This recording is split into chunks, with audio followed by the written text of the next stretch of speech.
నుంచి ఒక మాటను నేను మీకు చదివి చూపిస్తాను.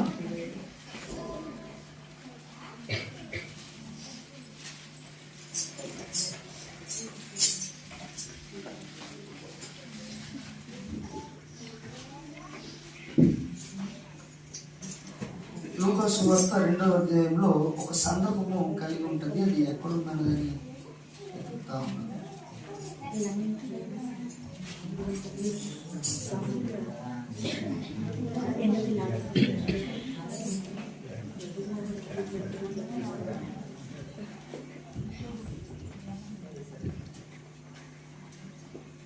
దేవునికి స్తోత్రం, హల్లెలూయా.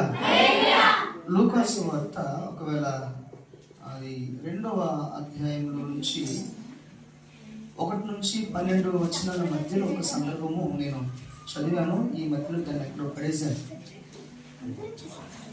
దాన్ని ఒకసారి మీకు చూపించి నా మాట ముగించేస్తాను. సారీ,